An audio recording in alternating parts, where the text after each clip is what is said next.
Hello everybody, Factosaurus here. Yeah, my computer is crashing out trying to show me this in the editing software at the speed it's at. So, I'm just going to do a quick introduction here. Today I'm building a research facility for Goji Center's hybrids. It was mainly inspired by Evolution Square's quick build for the Ultimasaurus that she recently did, and I thought of Goji Center's Ultima Imperatrix, and I thought, hey, they also have a couple of other animals as mods, so why don't I make a whole facility for them? So yeah, that's what this is. So you'll hear me again once we do the tour at the end of the video. So with that, yeah, just enjoy the build with the music. Bye.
And it is now time for the tour. Listen to that track all day long.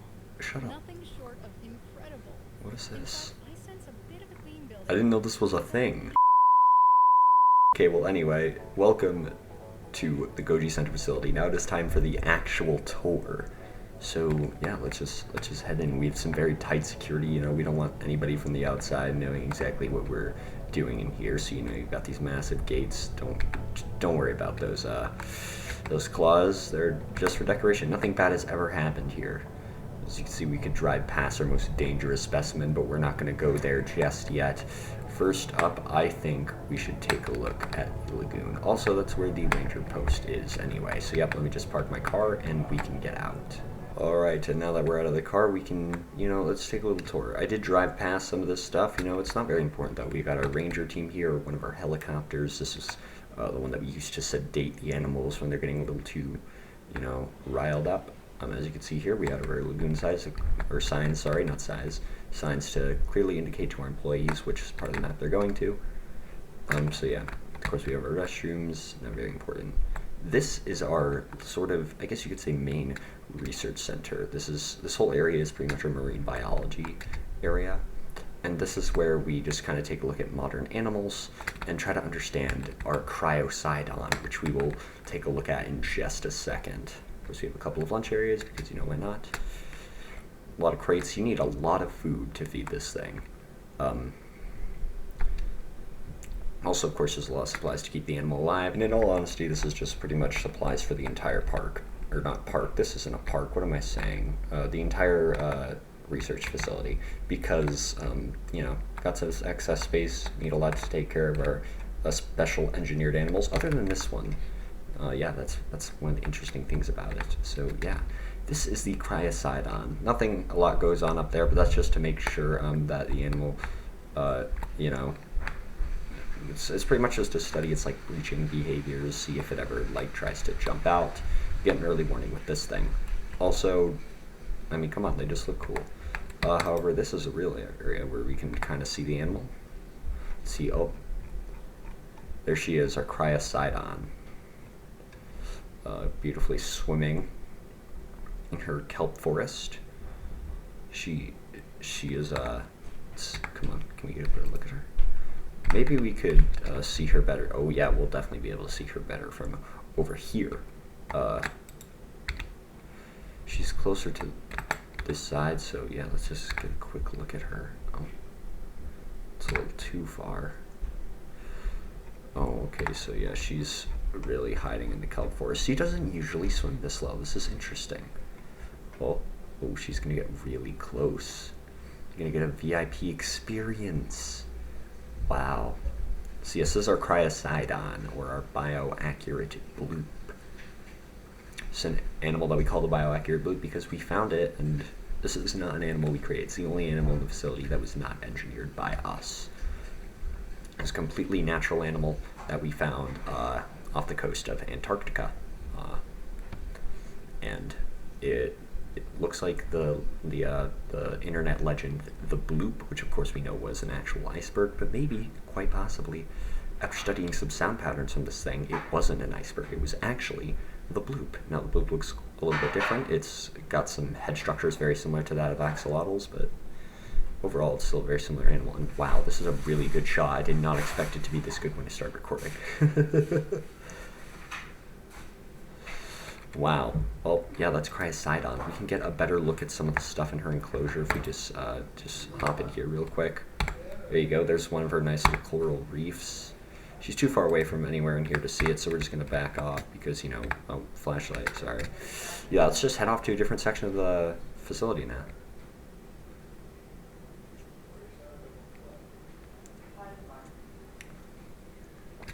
Next up over here, you have our facility in which we, for our most dangerous animal, one that we created based on Henry Wu's failed experiment, the Indominus Rex. This is the Indominus Rex 2.0. It is very dangerous, so let's just be careful. We have accounted for a lot of safety. Inside of here, we have a ton of food storage for her. And, you know, just a, oh, yep, that was from earlier in her lifespan. We don't talk about that incident. But yeah, of course we have a shelter in here because if this thing were to ever break out again, it would be, oh, see, disappearing walls are a little kink in the system we still need to work out. But yeah, over here we have recovered the skeleton from Jurassic World. We managed to retrieve it before Mount Sibo erupted in 2018, and this is what we used to sort of model. We studied it to sort of model our base idea for what the Indominus, our Indominus at least, is going to look like. So yeah, let's see if she's out today. Let's see if we're going to be able to see her. She's not here. It's a little hard to see. We do need to keep extra precaution. Oh, there she is. You can just barely see her. She's walking there in the distance. Maybe we can get a good look at her through this viewing gallery. Nope, we probably can't. Well, that's okay.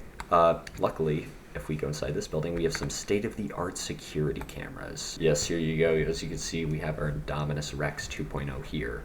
She looks very similar to the one from Jurassic World, except for the fact that she has much more advanced osteoderms, a more thick crocodile-like tail, as well as a venomous bite thanks to the short-tailed shrew DNA. And the teeth are also reinforced with iron, making her bite just crazy powerful.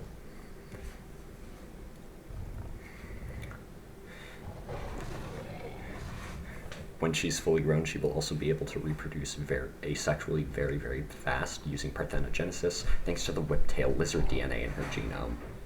So she's not reached sexual maturity yet, but once the animal does, it'll be able to reproduce very quickly, and we're hoping to use it for military purposes.